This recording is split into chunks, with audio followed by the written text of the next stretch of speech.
Hello everyone, welcome back to my channel. तो कैसे हैं आप सब? आई होप आप सब अच्छे होंगे। तो स्टार्ट करते हैं आज का सेशन। और आज डे नंबर 2 है। मैं बोला था मेरे भाई कि आपके एग्जाम जिसके 2, 3, 4, 5, 6 लास्ट के लिए मैं कुछ ना कुछ इंपॉर्टेंट चीज़ लाने वाला हूं। और आज मैंने लाया है ग्रीन रेवोल्यूशन। और आप सब के इतने ज़्यादा कमेंट आ रहे हैं, भैया मुझे सिटिंग अरेंजमेंट में प्रॉब्लम आ रही है, बहुत सारे भाइयों को प्रॉब्लम ब्लड रिलेशन में भी आ रहा है, और एक और क्वेश्चन आपके जो डायरेक्शन में 2 क्वेश्चन पूछे जा रहे हैं उससे भी प्रॉब्लम आ रहा है। तो उसका भी निवारण करूंगा बहुत ही गजब के शॉर्ट ट्रिक्स के साथ। वो मैं आपको टेलीग्राम पे अपलोड करूंगा क्वेश्चन, और उसके सॉल्यूशन जो है अपलोड करूंगा आपके इंस्टाग्राम पे, क्वेश्चन विथ आंसर। तो इंस्टाग्राम पे मुझे फॉलो कर लेना, साथ के साथ टेलीग्राम से भी जुड़ जाना। नए नए क्यों जाएंगे, नए नए तहल के तरीके से। अब स्टार्ट करते 5 ईयर प्लान, क्योंकि आपका टाइम बहुत ज़्यादा इंपॉर्टेंट है अभी के टाइम में। देखो, सबसे पहले ग्रीन रेवोल्यूशन की बात करते हैं। देखो, ग्रीन रेवोल्यूशन के बारे में आप बहुत पढ़े होंगे, लेकिन आज मैं ऐसे इंपॉर्टेंट फैक्ट बताऊंगा ना जो आपके paper CGL, CPO, CGL mains में पूछे गए मेरे भाई। अब देखो, सबसे पहले बात करते हैं, आपके एसएसजीडी में तो पूछे ही जा रहे हैं, आपको पता ही है, सबका मिक्सचर सारा क्वेश्चन ले लिया हो। देखो, ग्रीन रेवोल्यूशन की बात करते हैं तो ग्रीन रेवोल्यूशन में स्टार्ट हुआ था 1960 में।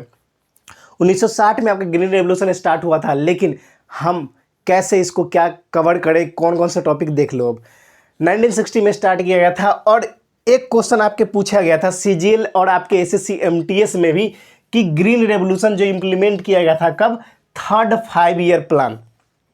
ये भी इंपॉर्टेंट है कि आपके ग्रीन रेवोल्यूशन कब इंप्लीमेंट किया गया था, तो थर्ड 5 ईयर प्लान में इंप्लीमेंट किया गया था। और अगर इसके और डिटेल चाहते हो भाई, 5 ईयर प्लान का तो वीडियो लाऊंगा ही कल। और इस समय का पीएम कौन थे भाई? पीएम याद रखना, जवाहरलाल नेहरू। जवाहरलाल नेहरू, ठीक है ना। उस टाइम के पीएम कौन थे? जवाहरलाल नेहरू। जिस समय आपका ग्रीन रेवोल्यूशन क्या किया गया था, इंप्लीमेंट किया गया था, लागू किया गया था। समझ गए? अब बात करते हैं वर्ल्ड में ग्रीन रेवोल्यूशन का फादर कौन है। बहुत सारे भाइयों को पता होगा कि ग्रीन रेवोल्यूशन का फादर कौन है, नॉर्मन ई बोरलॉग, ठीक है ना, नॉर्मन ई बोरलॉग। लेकिन ये चीज़ नहीं पता होगा, आपके एसएसजीडी के पिछली बार ही पूछा गया है, 2021 में भी पूछा गया है कि फादर तो नॉर्मन बोरलॉग थे, कहाँ के? वर्ल्ड के। लेकिन वो कहाँ के रहने वाले थे, कहाँ से बिलोंग करते थे? तो यूएसए से, यूनाइटेड स्टेट ऑफ अमेरिका से बिलोंग करते थे। ये भी आपको फैक्ट ध्यान में रखना है। अब देखो, अब Norman E Borlaug, most important question, paper अगर डिफिकल्ट बनाना वाइट रेवोल्यूशन, ग्रीन रेवोल्यूशन से, तो आपके ये क्वेश्चन जरूर आ जाएंगे 100% कि नॉर्मन बोरलॉग को कब नोबेल प्राइज मिला। आपको ये ध्यान रखना है, 2009 में उनको 2009 में नोबेल प्राइज से उनको सम्मानित किया गया था, ठीक है ना। वर्ल्ड के ये ग्रीन रेवोल्यूशन के फादर है, और वो कहाँ से बिलोंग करते हैं? यूएसए से। और 2009 में उनको नोबेल प्राइज मिला था। अब बात करते हैं, बोरलॉग प्राइज भी होता है भाई। एग्जाम में पेपर जैसे ही टफ है, पूछा गया है सीजीएल में पूछा गया, 2020 में पूछा गया है, साथ में एसएससी सीपीओ में पूछा गया है, एमटीएस में पूछा गया है कि क्या बोरलॉग प्राइज किससे रिलेटेड है। तो आपके नॉर्मन बोरलॉग याद रखो, एग्रीकल्चर है, तो यहाँ सीधा याद रखना कि एग्रीकल्चर से रिलेटेड है मेरे भाई। समझ गए?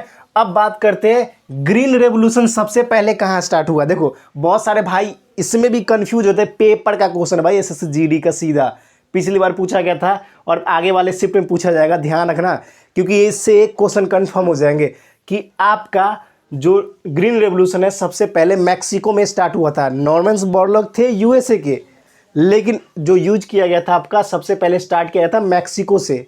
याद रखना इस चीज़ को, कहाँ से? ग्रीन रेवोल्यूशन आपका सबसे पहले मैक्सिको से स्टार्ट हुआ था, वही जन्मदाता है ग्रीन रेवोल्यूशन का। अब देखो, अगर अगली बात करते हैं इंडिया के बारे में। देखो, तो इंडिया में हमें पता है कि ग्रीन रेवोल्यूशन का फादर कौन है? एमएस स्वामीनाथन, ठीक है ना। एमएस स्वामीनाथन आपके ग्रीन रेवोल्यूशन का फादर है, ये चीज़ ध्यान में रखना है।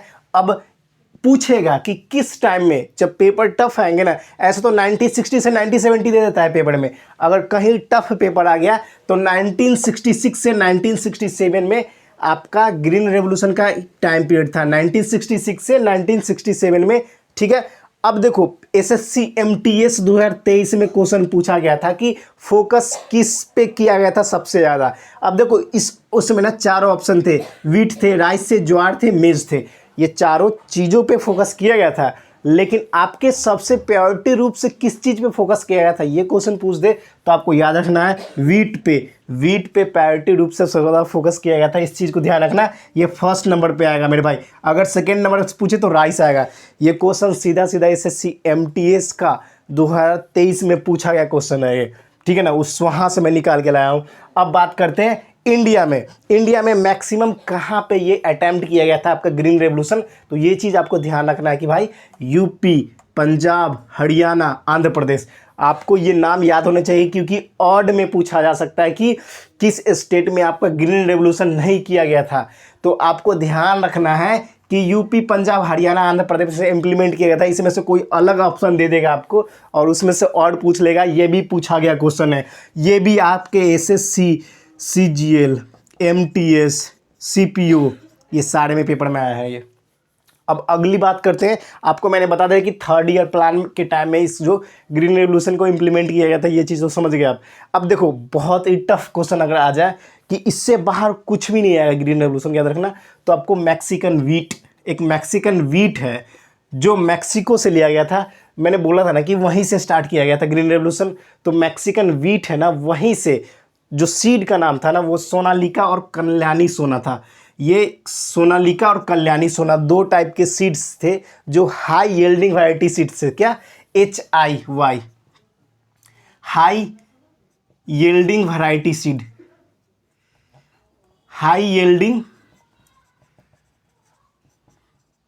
वैरायटी सीड्स थे, ठीक है ना।